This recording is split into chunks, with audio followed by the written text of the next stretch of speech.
small businesses with insurance, risk management, and employee benefits using the same values they've held true for over 30 years: knowledge, vision, accountability, and service. More information is at bmbinc.com.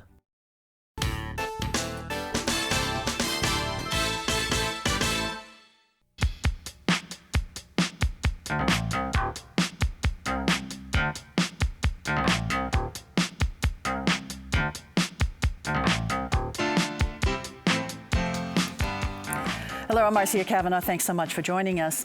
The news this week began in the dark as a post-midnight removal effort took away a Reconstruction-era monument. Since then, little light has been shed on the particulars other than that part of the group included masked firefighters. We'll discuss the latest. We'll also look at politics in which the new governor is facing fierce legislative resistance. The lieutenant governor's control over state museums is being questioned. Mayor Mitch Landrieu has started a political action committee, and the city council wrestles with the issue of air rights. And our Future Watch segment looks at plans for lakefront beach development.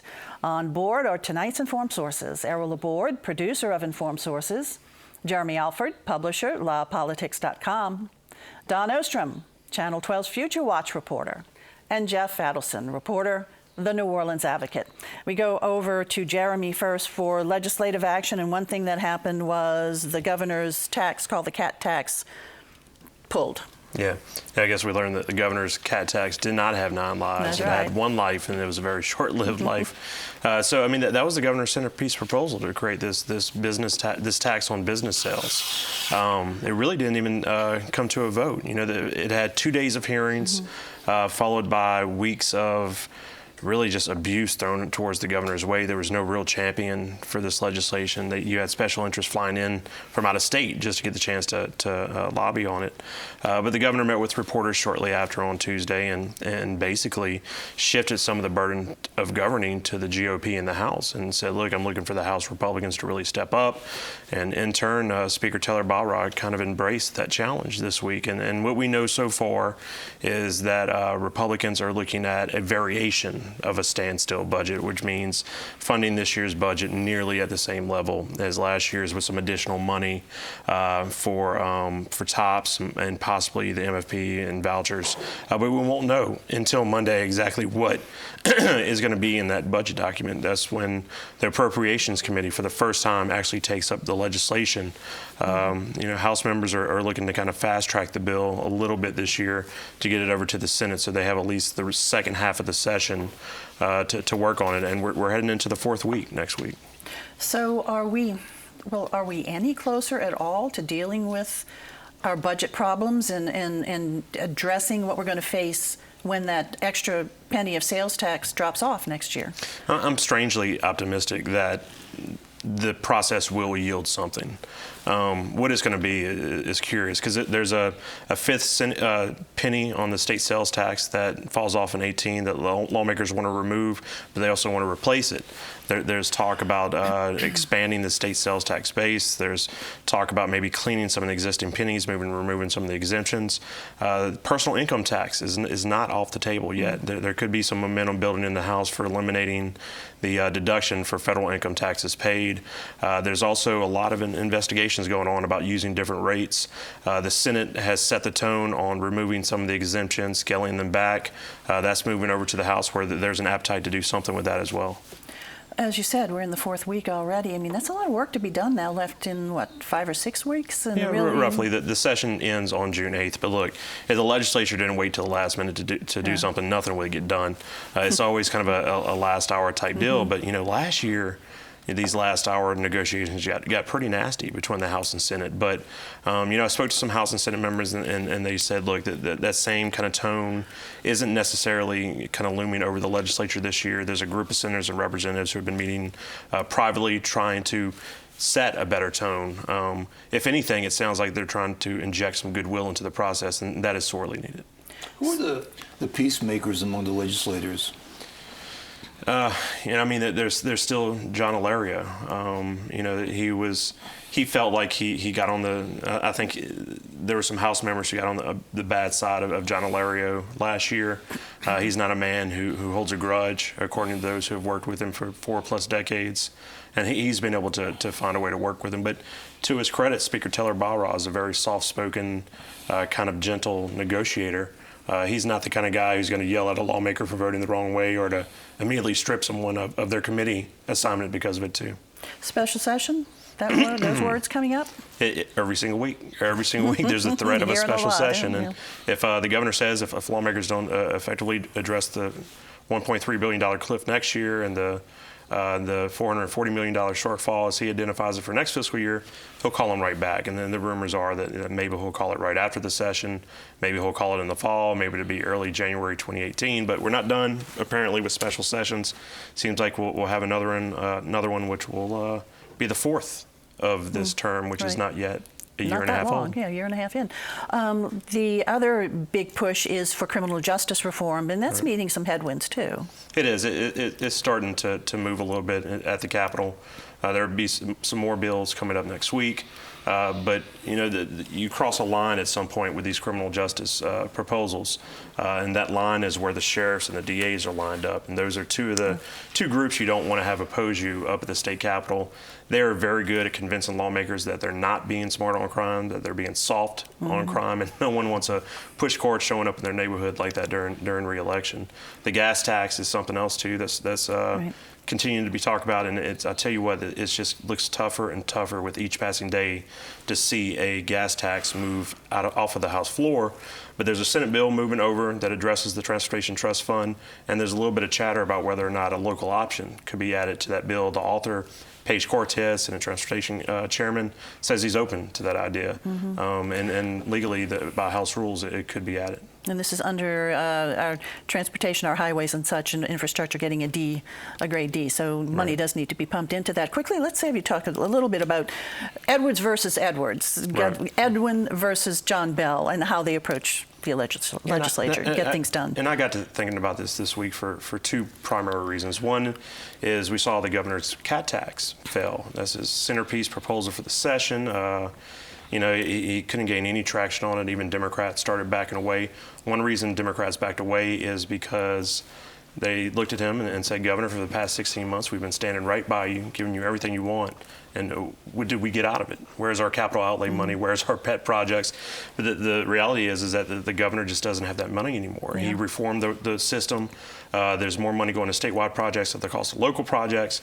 And I can't help but feel that Edwin Edwards probably would not have let that happen. He was very skilled at recognizing the politics in any situation, whereas Governor Edwards doesn't really play politics in the same way. The other thing is the publications formerly known as Gannett, the USA Today network of Louisiana papers, published a story last week, I believe it was last week, where they did a huge story on the likely candidates for 2019. They had several names: Congressman, U.S. Senator, the head of Louisiana Association of Business and Industry. And I think the big story wasn't the names in the story, but rather that this story was coming out in a major chain of Louisiana newspapers, barely into the second year of a governor's first term.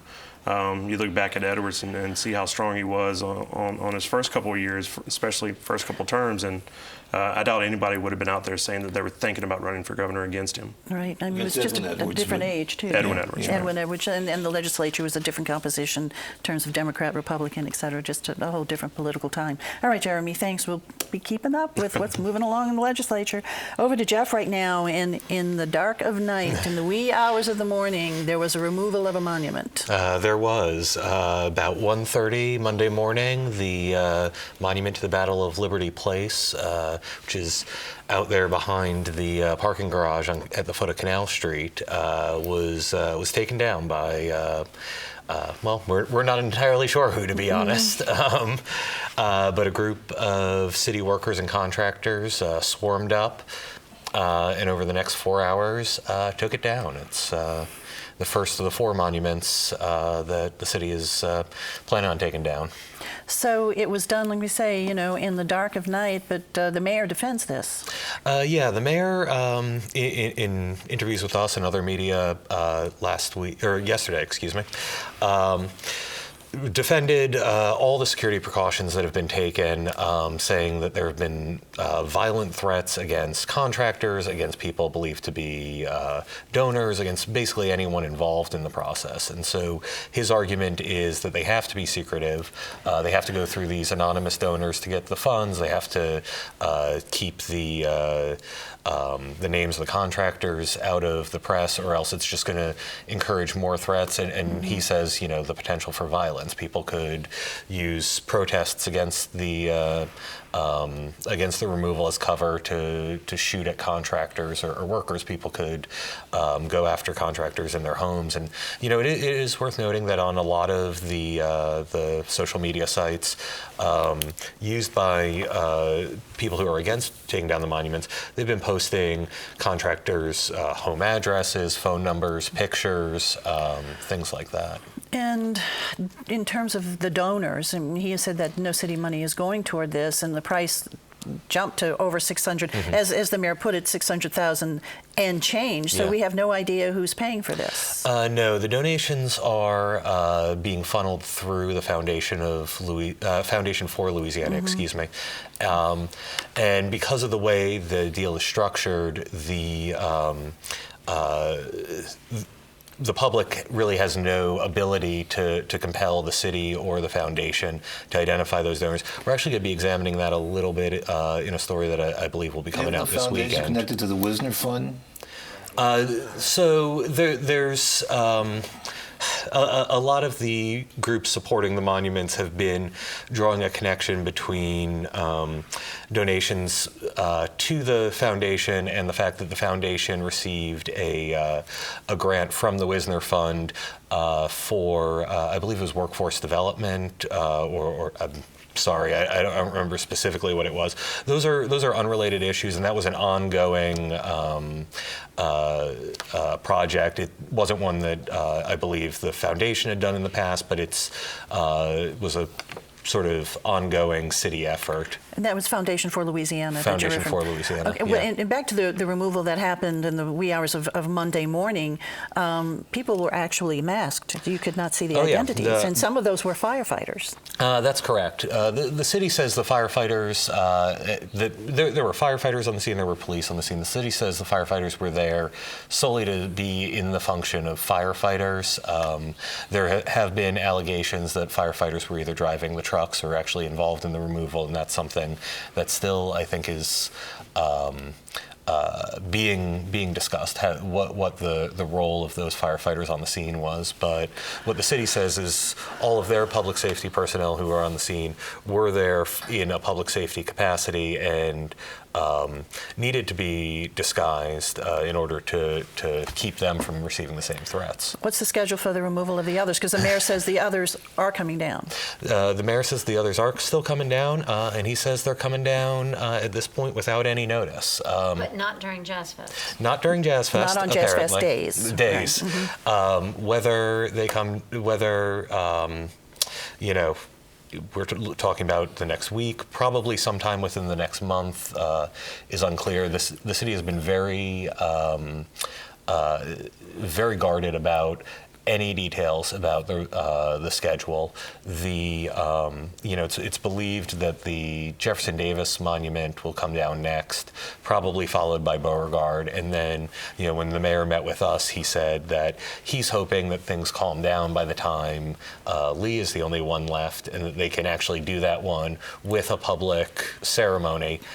That seems pretty doubtful, frankly, given the high passions. As you all may know, there's been protesters out at the Jefferson Davis statue every day since the Liberty Place Monument came down. Okay, well, we'll see. And the Liberty Place Monument is in a warehouse. We don't know where the other ones will go? The plan is probably to put all of them in that or a similar warehouse. The final fate is somewhat unknown. The city has told us that they've reached out to a number of different institutions, seeing if they would be interested in taking them on a permanent basis, but none of them have accepted. Okay, all right, Jeff, thanks a lot. I'm going to go over to Errol right now, and the mayor has formed his own PAC called NOLA PAC. He formed the PAC last year, but he came out with a very powerful announcement this week. I think most of it was through internet. And in his tactic, it's certainly obvious. His first sentence is, "We're facing a new world. There's no other way to put it. And what's new about this new world? Donald Trump."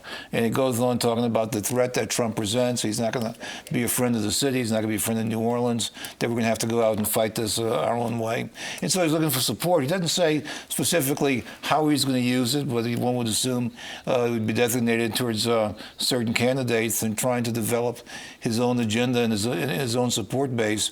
But just reading this and kind of like Trump reminds me of sort of like when Mary Landrieu ran and the David Vitter and Cassidy side was saying Obama, Obama, Obama. Okay, and so now we see it, coming from the other side and using the president as the foil. And in both cases, I think that they both brought some emotional baggage to the argument, and now we see Landrieu using it. Yeah, I reported about a month ago that the Landrieu campaign structure expects the PAC to be used during the mayor's race. Yeah, and he's explicitly said that that's his plan. Now, whether he's using it to promote a candidate that he likes or, possibly to just take down candidates that he doesn't like is unclear, or both. And he's already used it for some city stuff, although much less high temperature. During last year's tax elections, the PAC was used to promote the firefighter tax and the drainage tax renewal that they were looking for.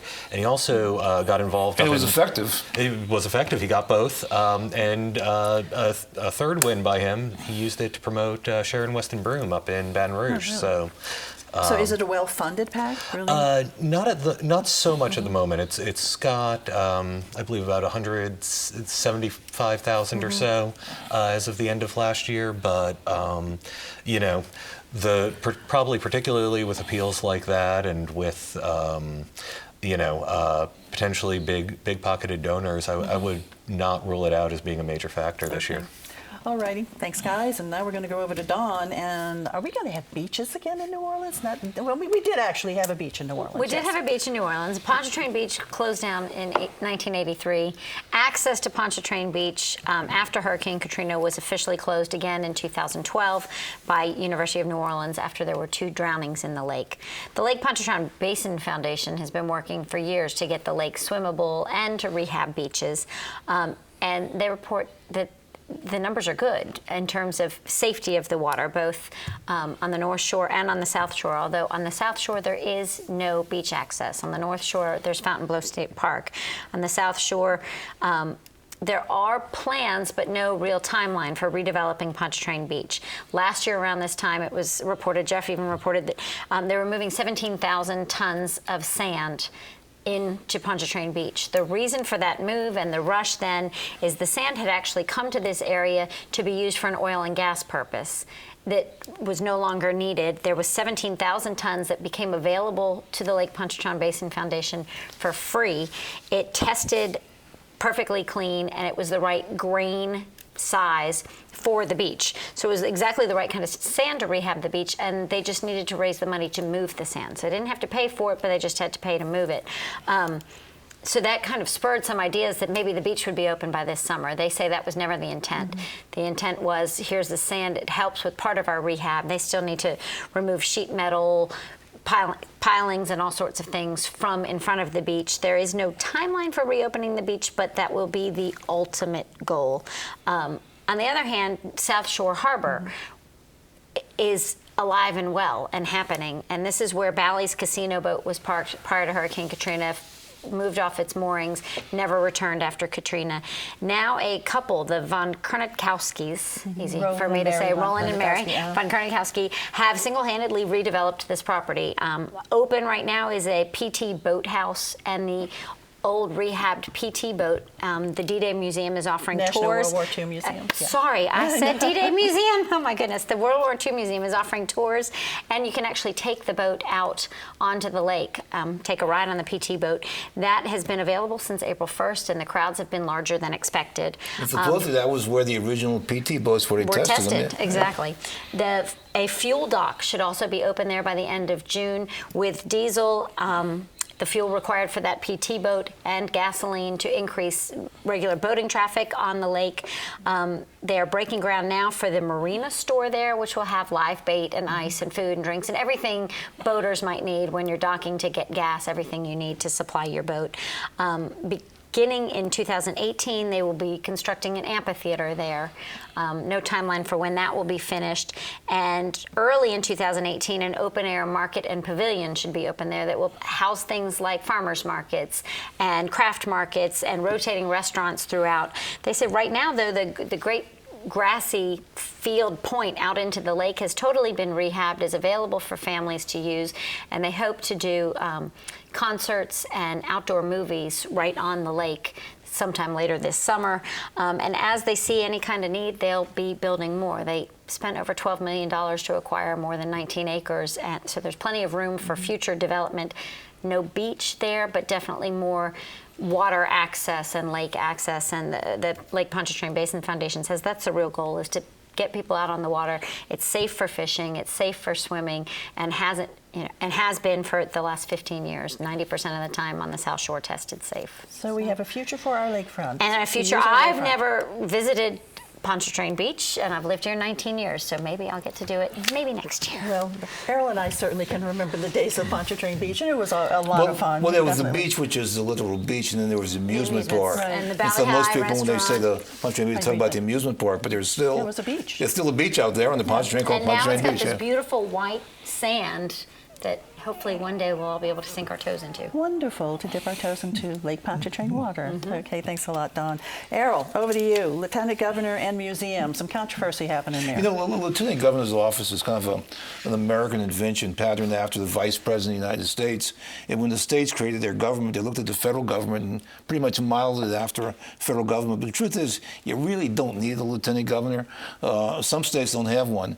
And if there's a vacancy in the governor's office, they usually designate, I think most often, like the Secretary of State to become the interim governor. But as long as you have a lieutenant governor, you may as well try to figure out what to do with him other than presiding over the Senate or something like that. So in 1973, when the new state constitution was created, that was one thing they looked at, and they put the lieutenant governor in charge of tourism, which seems like, and I think the reasoning was, this is a person with a title, with prestige, that it would look good to have a lieutenant governor come to your town and beg for you to come in and be a tourist. And so in that sense, it looked good. In the other sense, it says, what these guys necessarily know about tourism. And it's been a mixed bag. I mean, some lieutenant governors have been good at it, some not so good. But part of that has also been in charge of the state museum system. And herein lies the problem.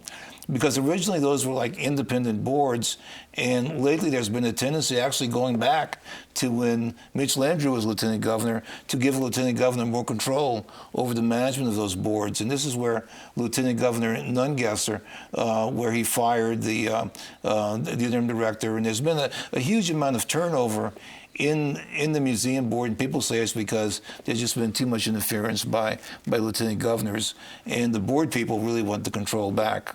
Well, it's worth knowing the interim director actually resigned, wasn't fired, right? but the issues are the same. And, you know, a number of board members have specifically pointed to the fact that they no longer are directly supervising the directors, and that it's now, the director is now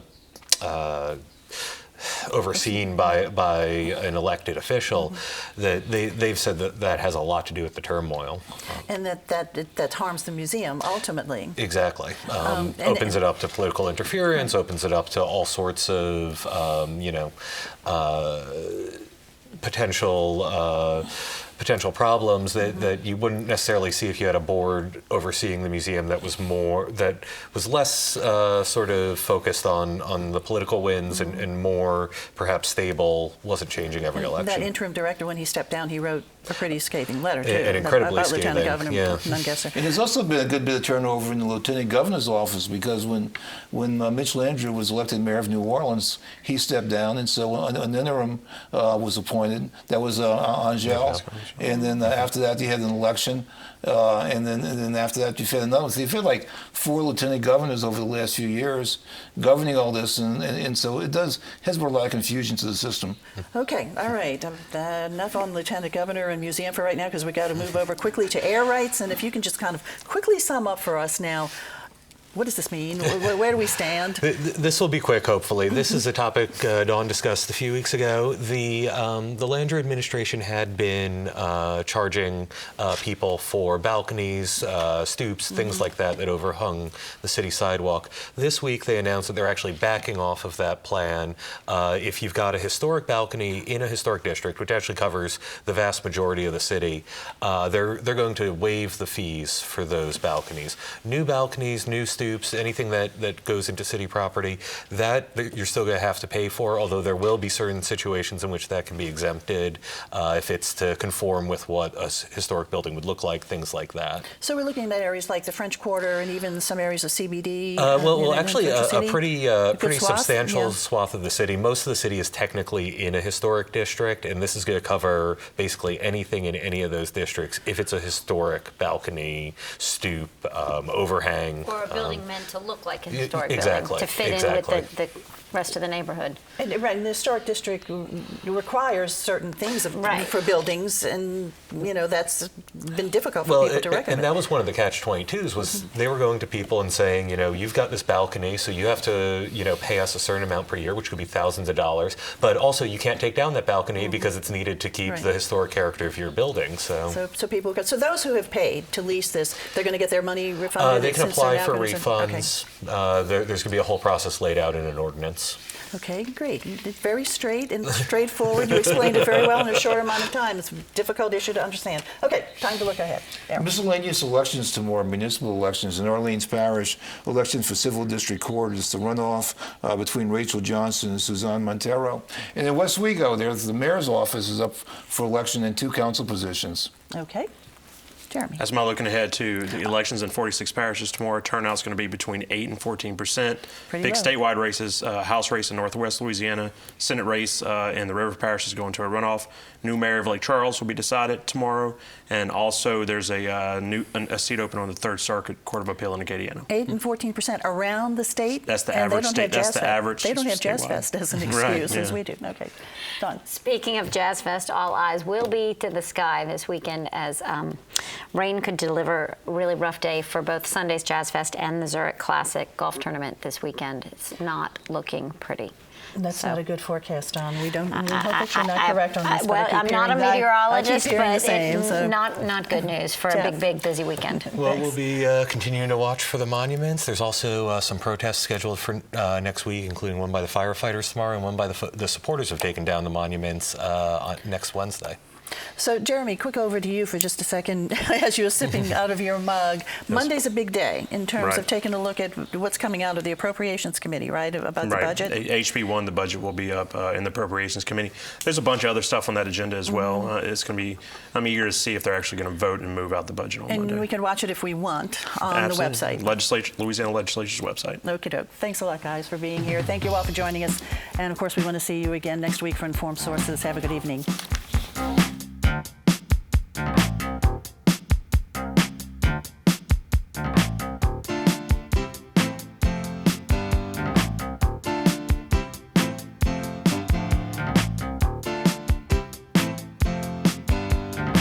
The firm of Bowen, McLeod & Britt helps both large corporations and small businesses with insurance, risk management, and employee benefits using the same values they've held true for over 30 years: knowledge, vision, accountability, and service. More information is at bmbinc.com.